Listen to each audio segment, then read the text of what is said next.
Hello, I'm Tim McHenry. At the Rubin Museum of Art, we have the privilege of sharing ideas and art from the Himalayas with the world. This art can guide us on how we can explore our inner world to help us better navigate the outer one. In this onstage Brainwave program, filmed on October the 14th, 2022, we looked at what the concept of attachment means. How our afflictive emotions, or klesha in Sanskrit, can get in the way of seeing the interconnectedness of the world clearly. Craving is a form of attachment, like longing and desire are. Not just craving for the things we want, but also for the things we push away from ourselves. Michael R. Jackson is the Tony and a Pulitzer Prize-winning creator of the Broadway musical about identity, obsession, and self-loathing called A Strange Loop. He is meeting for the very first time Yale psychology professor Dr. Hedy Kober, who runs the Clinical and Affective Neuroscience Lab at Yale. Her subject is craving, and not just what it is in us that makes us raid the fridge at midnight for that extra slice of dark chocolate layer cake, but how we can deprogram ourselves to realize that these feelings we have about a thing should not be confused for the thing itself. And that discernment, that wisdom, that insight can be generated when you enter the Vairochana Mandala. Here they are, theatre writer Michael R. Jackson and neuroscientist Hedy Kober on attachment, and in particular, craving. So what do you crave? What do I crave? I crave information. I'm finding that I spend way too much time on my phone because I always think there's gonna be some new information or some new thing that's going to open up some new pathway or knowledge that I'm seeking. But what I often find is that it just creates more craving for more information, which is why I've been trying to cut off my craving for it by muting everyone, constantly. I think on Twitter I follow something like 1,400 people, and right now I've got it down to, I've muted 1,100 of them. Something crazy like that. And I'm always looking for a new person to mute or a new account to mute because I feel like it will help my sanity to not be stuck in this endless scrolling for information. What do you crave? When I was in graduate school, my mentor, who's actually going to be here in 2 weeks, used to say that there's no such thing as research. It's all me-search, at least in psychology. And in my case, that is an apt description. I crave a lot of things, which is why I came to study craving. Some of the things that we all crave, like food and sex and drugs and all of the things that might spark pleasure. And I also find some avoidance. Currently, I'm also struggling with some interesting relationship I've developed with my phone and all the things that it can give me and things that it cannot, and finding ways to work with that. Yeah, the interesting thing is I never had a drug craving, weirdly enough. I think it's because I was raised in a very just say no house. And my dad was a narcotics officer for a while. And I remember at church, sometimes he would have these seminars in the church basement where he would show what drugs would do to you. And so I was very afraid of them. And so I was not rebellious in that way of well, since I'm being told not to use drugs, then I'm gonna use them. I just didn't. Although it's interesting that then the minute I discovered red wine, it was full bottles of it all the time, and then I've just had it all the time, which is another thing that I've had to pull back from. So I feel the last couple of years of my life have been about sort of, and I've had cycles of this where I feel there's something that's becoming too much. And then I'll either cut it off cold turkey, or I'll greatly sort of try to reduce it. But then there will come some period of some stress or something will happen. and then it'll be like all this, whatever it is, all the time.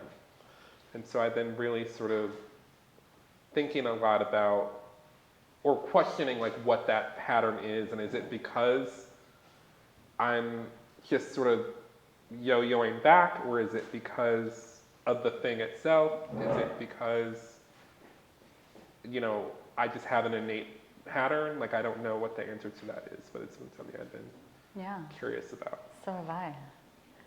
One of the things that I think are superbly interesting about humans is that we were all essentially born to crave, right? The systems in our brain that give rise to craving are the systems in our brain that allow us to pursue the kinds of food that we need to survive and pursue sex. And when everything works well and we live in the same kind of environment that we did maybe some tens of thousands of years ago, it's really functional, actually, to run after the kinds of things that are high fat and high sugar and give us nutrients and sex, because we don't get a lot of them, and having a strong desire to keep us motivated is actually really, really helpful.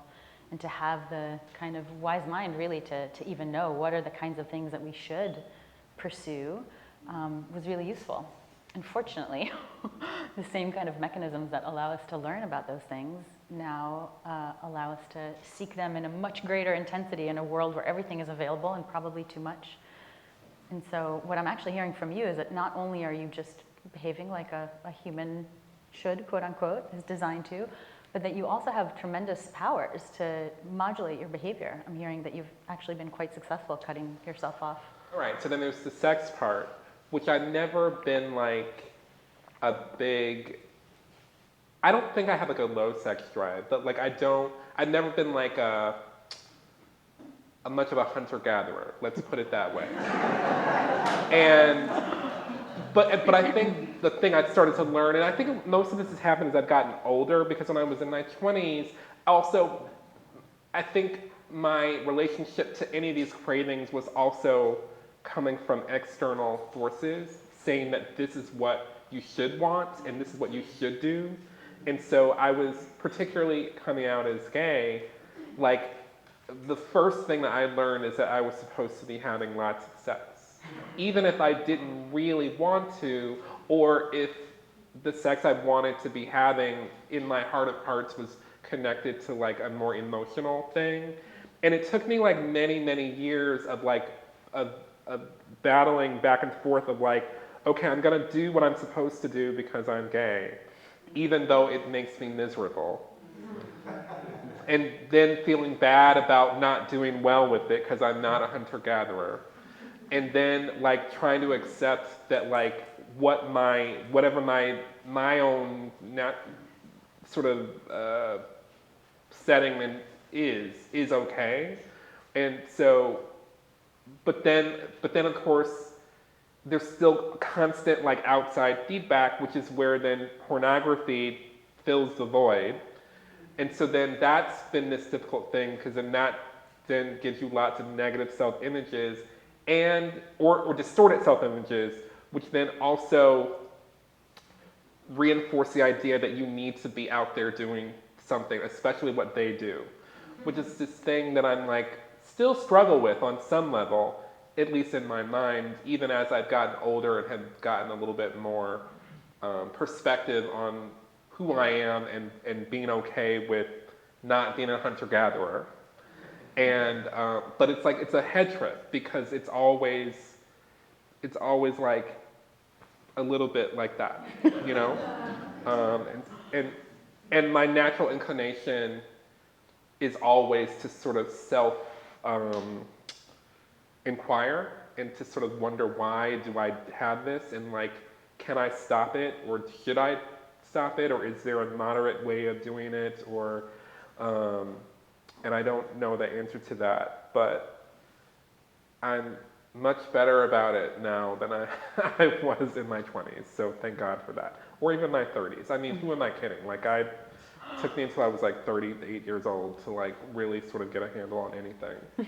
And even then, there's still struggles, because there's like endless pornography, and there's like endless sugar, and there's like endless, you know, alcohol, and there's like endless external people telling you that you're not good enough. So. Yeah, And we are incredibly responsive to everything in our environment in all ways. So have you found moderation with anything? And if so, what is that like? Something I learned about myself during the pandemic was that when a sort of global stressor like that happens, my instinct actually was to sort of take care of myself, like more than I thought that I would. And I'm not necessarily even saying in a healthy way. I'm just saying that, like, my instinct was not to like help everyone else. My instinct was like stay alive, like, or by any means necessary. And for me, what that meant was like eating and drinking every single thing in sight. And so I remember, like, I was so happy when they declared liquor stores to be like essential. So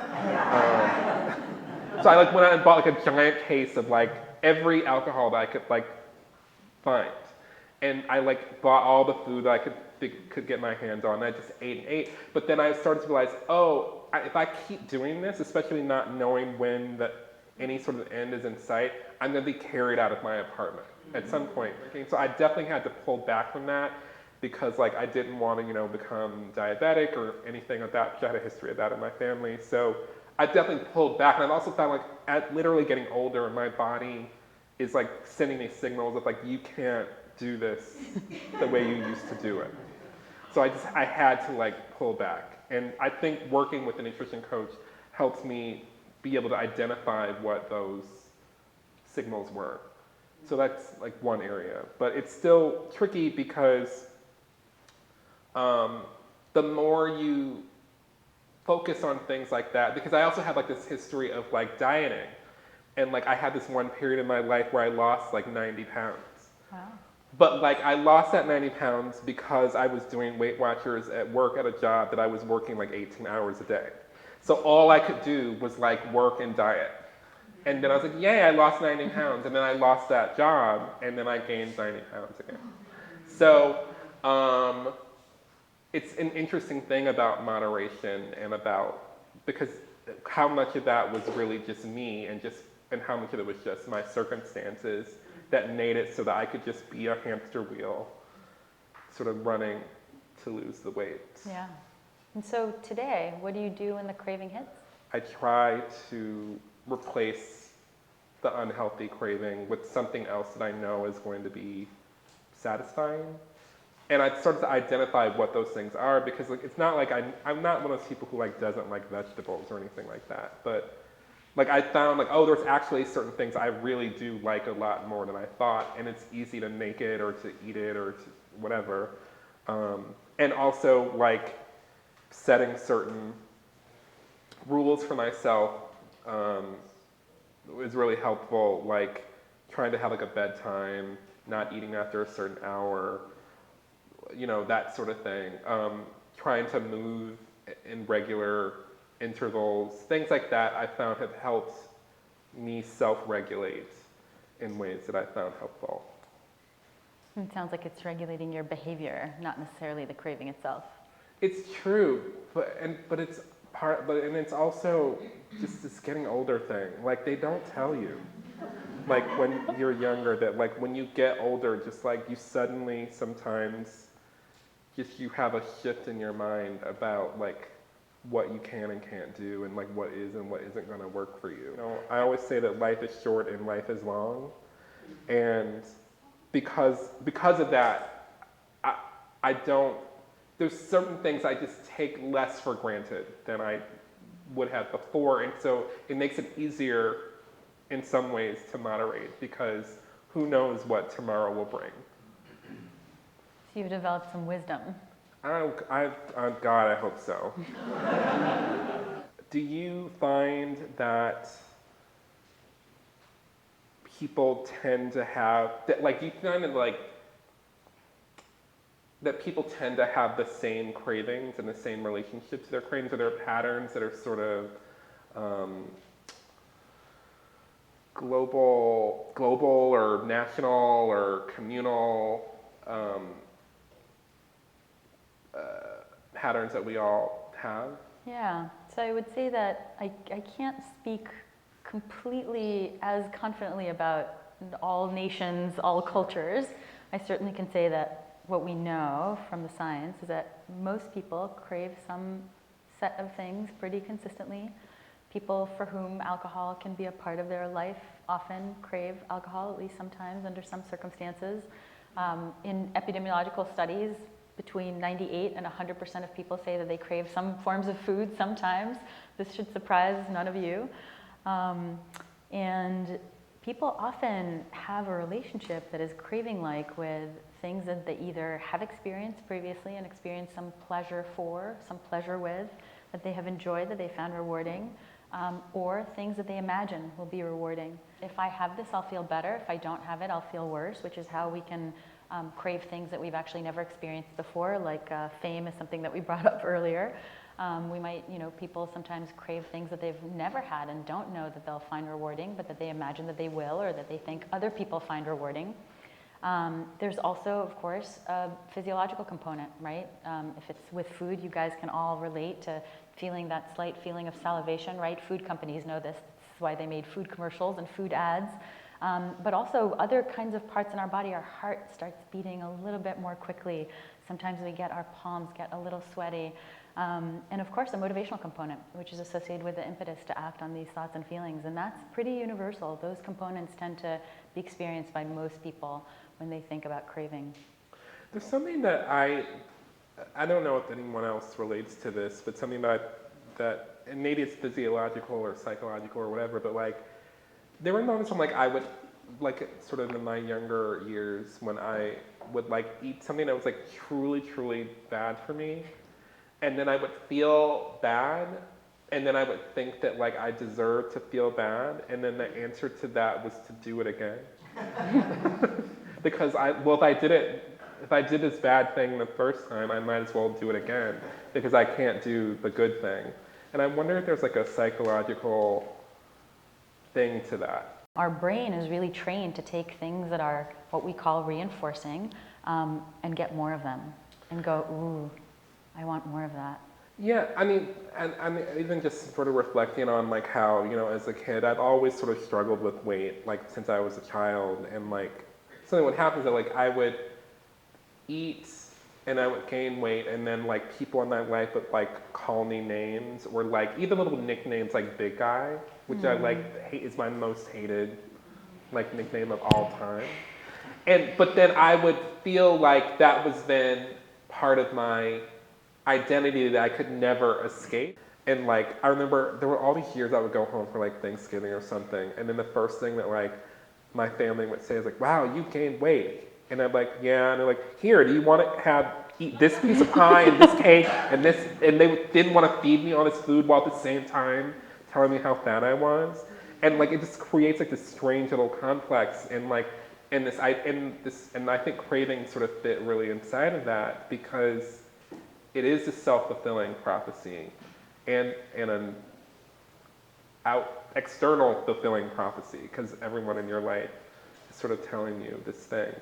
Yeah. And that's like, to me, like where the external and the internal like sort of have this weird overlap, and you can't always tell the difference. Like, is the voice in your head from you, or is it something that's been planted in you from many, many years of conditioning?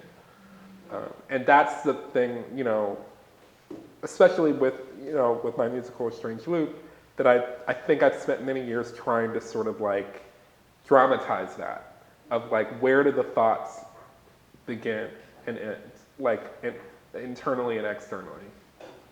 Yeah, and I think that we don't have a great answer for that, at least in the sense that in some ways, if you think about, babies being in this very, very initial, pure state, in some ways, all of our thoughts, all of our habits are implanted. Have we really ever had a thought, or have ever had any kind of process that we didn't have to learn at some point, right? All things are conditioned. And this is also very Buddhist, right? All things are conditioned, including inside of us and outside of us, right? In some ways, we're still living out the conditioning that our great-great-great-great-grandparents gave our great-great-great-grandparents gave our, et cetera. And that's also a kind of a loop, a strange loop. Yeah. Yeah, I don't have any children, so I'm not gonna do that. Interestingly, me neither. And my niece doesn't listen to anything I say, so I don't think I'll pass anything along. Little do you know, though. I think one of the things that are really tricky is that our brain is so spongy that we actually absorb many more things than we think, right? Including cues from our environment that we don't even know. There's a study a few years ago from this great researcher at UPenn that showed that in drug users, if you show them, and this is something that, of course, again, food companies, right? They show us ads because we're so responsive to the visual of something that we might crave that we immediately get cued. It's called cue-induced craving, and we really, so much of our behavior is cued in that way. And what she showed is that actually our brains respond to cues like that, cues that might induce craving, even at incredibly short presentations where we're not able to verbally report what we saw, but our brains has already responded in all of the ways that they respond, even if we, say, saw a food commercial and experienced craving, where we know that we saw the food commercial and we know that we just saw this like beautiful, I don't know, ice cream, and now we really want it. Well, our brains begin its cascade of responding after something like 33 milliseconds, where consciously we wouldn't even be able to report, but already we have been affected. And so we actually have these incredibly spongy machines going on here that absorb so easily and are affected so easily by our environment. I'm sure that you've had the experience of you're walking down the street, feeling good, everything's great, and somehow a couple minutes later you're feeling really foul and you're really cranky and you don't even know, and it's probably some silent thought or some silent cue that you've been exposed to that led to some cascade. You don't even know what happened, and yet your entire experience has shifted. Yeah, I mean, and I think for me a lot of that goes back to the scrolling, the sort of endless scrolling, and it's why, like I was saying to you earlier, like before we started speaking on stage here, about how I used to think that like social media was like the greatest thing ever invented, and how wonderful it was to be able to like communicate with people in this way, and now I think it's like the greatest evil that has ever been put on planet Earth ever. And because like I don't think that it's natural to like be in each other's minds. Like I think that telepathy, like we're not meant to be telepaths in that way, even though like a lot of the thoughts we're putting out there are just performance. But it does, I think, affect your mood and your cravings and who you think you are and who you think other people are and what you want. And that's, for me, has been this very, very like, you know, difficult journey of like trying to pull myself out of that, because, you know, life is short and life is long, you know, to be crawling around in everybody else's brain like that. And then also getting punished for it, you know, and for letting people into your brain when you like are on these platforms that are now embedded in our lives like a global virus. One of the things that I think you're also pointing to is this idea that we sometimes initially have a really good experience with something. We crave it, we want it, we develop a relationship with it, and later can learn. Attention. Yeah. Like the attention that you can get on social media is like such a drug. Yeah. And like I used to think it was so, like the dopamine like thing I would get every time you see that little red dot or notification bell or whatever it is, like, and it's just so crazy how quickly it's become like a cesspool. Yeah, well, again, our brain is primed to learn exactly those things that release dopamine, those things that are rewarding to us are reinforcing, they're self-perpetuating. And there's actually data that suggests that similar parts of the brain get recruited when we get a like on social media, right? And when people agree with us and like what we do, that kind of attention is very rewarding, potentially as rewarding as eating a sweet piece of chocolate or some ice cream. It's hard to compare them directly, but certainly the data are suggestive that there's a lot similar to in those two processes, perhaps some stronger than others. And so how do you teach yourself to get off social media?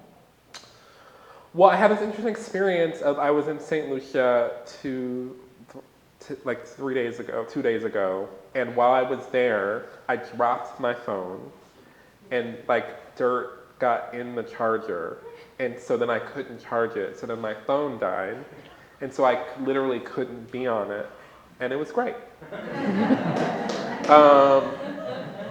And so like that, so I feel like I keep learning these lessons in addition to muting everyone, like on every platform as much as humanly possible, not posting anything as much as humanly possible has been really helpful. And I now think I need to experiment with like actually turning my phone off, like powering it down.